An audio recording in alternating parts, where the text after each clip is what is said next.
જય શ્રી કૃષ્ણ મિત્રો, રાધે રાધે. સ્વાગત છે તમારું અમારી યુટ્યુબ ચેનલમાં. અમારી વાર્તાનું શીર્ષક છે વૃદ્ધાવસ્થામાં માં સાથે જીવવું છે. અરે મમ્મી, તમે જાણો છો કે થોડા દિવસોમાં અમારું બાળક આ દુનિયામાં આવનાર છે. એ જ સમયે અમારી ફૂલ ટાઈમ નોકરિયાત પણ પોતાના ગામે ચલી ગઈ છે. કહીને ગઈ છે કે 2 મહિના પછી આવશે. અને એટલી ઝડપથી નવી નોકરાણી ક્યાં જ મળશે? અને તમે પણ ભાભીને અમેરિકા જઈ બેસી ગયા છો. માયાએ પરેશાન થતાં પોતાની મમ્મી સાથે કહ્યું. મમ્મી બોલી, આમાં પરેશાન થવાની શી વાત છે? નવી નોકરિયાત શોધવાની જરૂર નથી. તમે ટેરી સાસુ મમ્મી છે ને એ કામ કરશે. પછી તું તો તેમને દાદી બનાવી જઈ રહી છે એટલું તો તે ફરી કરી શકશે ને. એ લોકો તારી માટે જ્યારે સુધી જરૂરી હોય ત્યાં સુધી કામ કરવાવી લે, પછી તમને શાંતિ પાછા મોકલી દે. મમ્મીને આ શબ્દો સાંભળીને માયા આંખો ચકમી ગઈ. મમ્મી, આ તો ખૂબ સારું વિચાર સૂચન આપ્યું છે.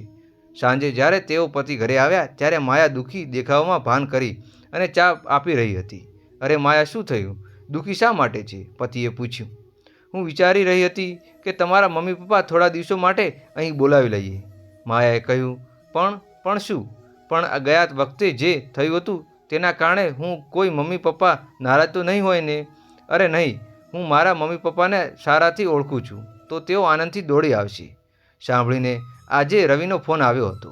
સવિતાબેન ખુશ થયા અને બોલ્યા. આનંદજી ખુશીથી ફૂલી ન ખવાઈ ગયા.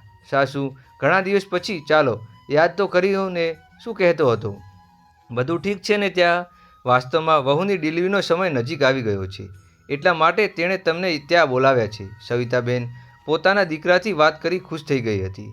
ઠાહતમાં સવિતાબેન ભૂતકાળની ઘટનાઓ યાદ આવી. તેઓ થોડા દિવસ ઉદાસ થઈ ગયા. 1 વર્ષ પહેલાં તેઓ દીકરી વહુ ઘરે થોડા દિવસો રહેવા ગયા હતા. ત્યારે વહુ માયા સમજ્યું કે તેઓ સાસુ સસરા સ્વભાવ છે, તો તેણે તેનો લાભ લેવાનો શરૂ કર્યો હતો. આખો દિવસ વ્યસ્ત રહેવાનો બહાને કરતી અને મોટા ભાગનું ઘરનું કામ સાસુ પાસે કરાવતી. આનંદજીને જોવાનું મળ્યું કે વહુ રાંધવા સમય બધું સવિતા પર છોડી દે છે. આ જોઈને આનંદજી સારું લાગ્યું નહીં અને તેણે વહુને કહ્યું. વહુ, તારી સાસુની ઉંમર થઈ ગઈ છે, હવે તેઓ થાકી જાય છે. થોડી મદદ તું પણ કરી લીધી કર. આટલું સાંભળીને જ વહુએ હોબાળો મચાવી દીધો હતો અને સવિતાએ ઘણી મોટા વાતો કહી દીધી હતી. આનંદજી શાંતિ ભરી કહ્યું બધું સહન કરતા હતા. રવિ પણ પોતાની પત્ની સામે કંઈ બોલી શકતો ન હતો. આ બધું જોઈને સવિતાની અને આનંદજી પોતાનું માન રાખવા ફરી પોતાના ઘરે પાછા આવી ગયા હતા. સવિતાજીની જૂની યાદો ખોવાઈ ગઈ હતી. ત્યારે આનંદજી બોલ્યા. અરે સવિતા, કઈ વાતોમાં ખોવાઈ ગઈ છે? હજુ વિચારતી જ છે? જલ્દીથી સામાન પેક કરી દે. આનંદજીએ પોતાની પત્ની સાથે કહ્યું. તમે ખબર છે, રવિના લગ્નને 5 વર્ષ થઈ ગયા છે, એટલે કેટલા વર્ષ બાદ હવે તેઓ આરામથી છોકરાઓ ઘેર ખુશી આવી છે. સવિતાજી બોલ્યા. હા, બરાબર છે. હું નીતિને કહી દઉં છું કે થોડા દિવસો માટે રવિના ઘરે જઈ રહ્યા છીએ. હકીકતમાં તો આનંદજી અને સવિતાજી એ પોતાનો એક ભાગ ભાડે આપેલું હતું, જ્યાં નીતિ અને વિશાલ તેમના પુત્ર ગાળુ સાથે રહેતા હતા. બંને ઘરેની ટિફિન સેવા કરાવતા હતા. નજીકમાં એક છોકરીઓની હોસ્ટેલ હોવાથી તેમનું કામ પણ સારું ચાલતું હતું. થોડા જ વર્ષોમાં સવિતા અને નીતિના વિશેષ સંબંધ બનેલો હતો. નીતા રસોઈ ઘરમાંથી બહાર આવી અને બોલી. અરે નેતા, એક ખુશખબરી છે.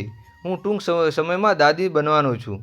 નીતિ આ વાત સાંભળીને તેના બોલી. અરે વાહ આંટીજી, આ તો બહુ ખુશીની વાત છે. સવિતાબેનની ખુશીમાં ભાગ લેતા નીતા બોલી. હા નેતા, અમારે પુત્રનો જણાવ્યું છે કે 6 મહિનામાં માટે તેને તૈયાર કરી રહ્યા છીએ. હજુ તો ખાલી પેકિંગ બાકી છે. તું તારો ટિફિનનો કામ પૂરો કરીને મારી મદદ કરવા આવજે. એવામાં વિશાલનો અવાજ આવ્યો. નીતા, ટિફિનનું કામ હું સંભાળી લઉં છું, તું આંટીની મદદ કર. નીતાએ સવિતાબેનની પેકિંગમાં મદદ કરી અને તેમની સાથે મળીને તેમને વહુના માટે ગોળનો લાડવા અને બનાવ્યા. જમવાના સમયે રસ્તા માટે એક ટિફિન પણ પેક કર્યું. બપોરની ટ્રેનની સવિતા બેન અને આનંદજી તેમના પુત્રના ઘરે જવા માટે રવાના થઈ ગયા હતા. ત્યારે રવિ સ્ટેશન પર તેમની કાર બેસાડી લઈ ગયો હતો. જેમ તેઓ ઘરે પહોંચ્યા, તેમના પુત્ર વહુ તેમને હૃદયભરે સ્વાગત કર્યું. સવિતાબેન અને આનંદજીએ તેમના બધા જૂના મનમુટાવ ભૂલીને પુત્રનો આશીર્વાદ આપ્યા હતા. સવિતા બેન ઘરના આવી જતાં જ બધા કામની જવાબદારી સંભાળી લીધી હતી.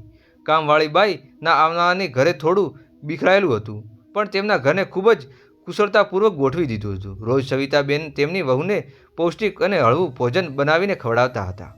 તેમના ધ્યાનથી વહુ એકદમ તંદુરસ્ત અનુભવતી હતી. થોડા દિવસ પછી માયાને એક સુંદર બાળકનો જન્મ થયો.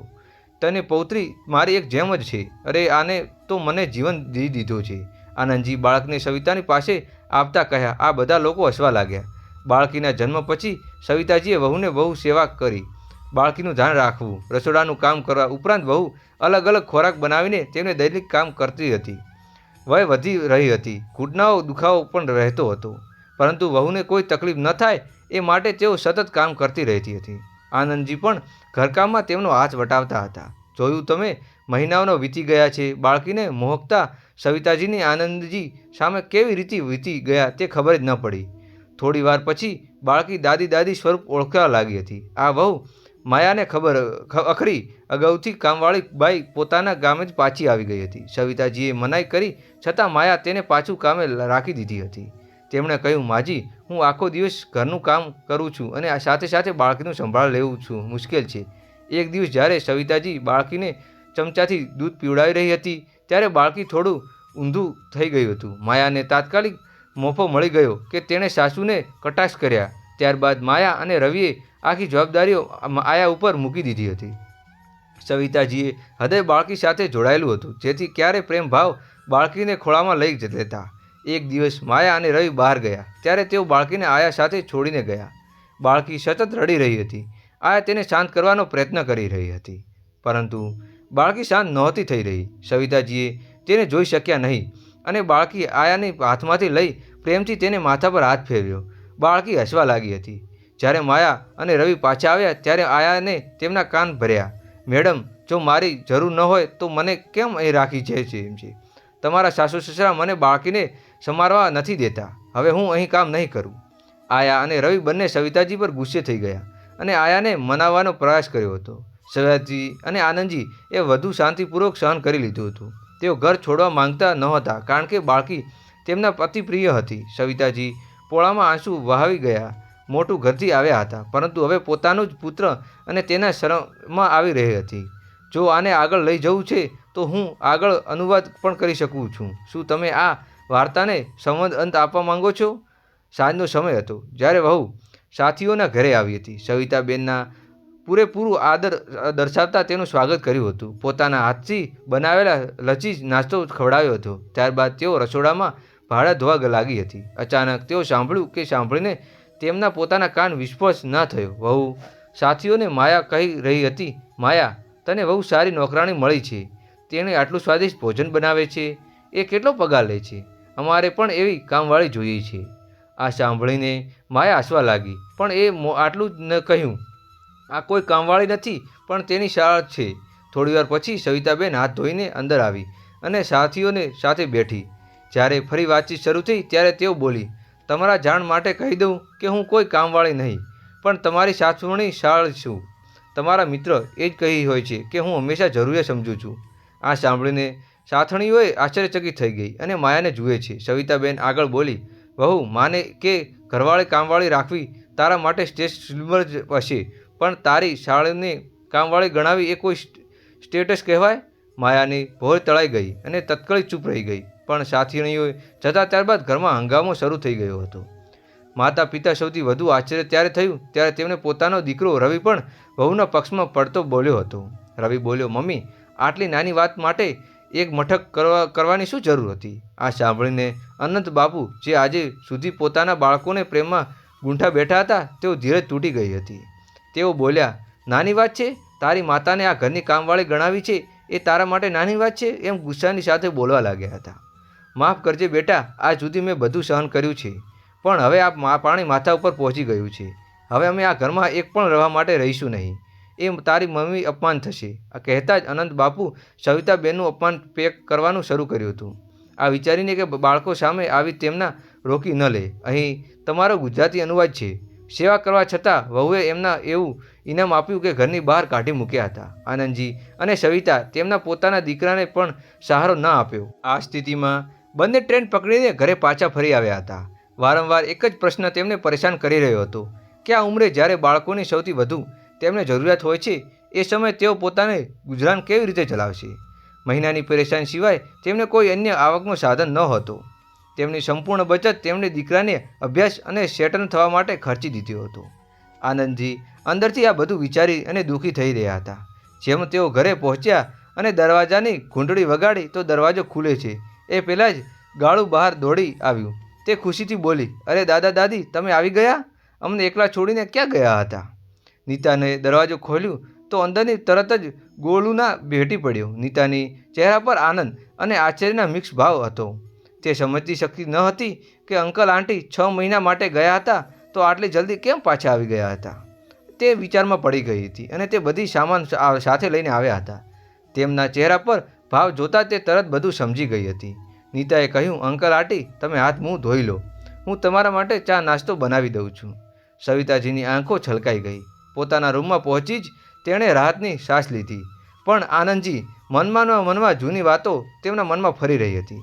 જેમ જ તેઓ સામાન મૂકવા લાગ્યા હતા તેઓ અચાનક તેમના છાતીનો દુખાવો ઉઠ્યો હતો. સવિતાજી સંભાળી તેને પહેલાં જ આનંદજી બેભાન થઈ પડી ગયા હતા. સવિતાજીની અવાજ સાંભળીને નીતા વિશાલને દોડી આવ્યા હતા, પણ તે પહેલાં જ આનંદજી આ દુનિયા છોડી ચૂક્યા હતા. સવિતાજીની પર દુઃખોનો પહાડ પડી તૂટ્યો હતો. જ્યારે દીકરો અને વહુ જાણ કરવામાં આવી ત્યારે તેઓ ફક્ત અંતિમ વિધિ માટે આવ્યા અને પાછળથી સવિતાજીનું જાણવાનું પણ જરૂરી ન સમજ્યું હતું. કરકદાર વિશાલ અને નીતા દરેક પાયે સવિતાને સહારો આપતો હતો. ધીમે ધીમે સમય પસાર થયો અને સવિતાજીની સ્થિતિ સામાન્ય બની ગઈ હતી.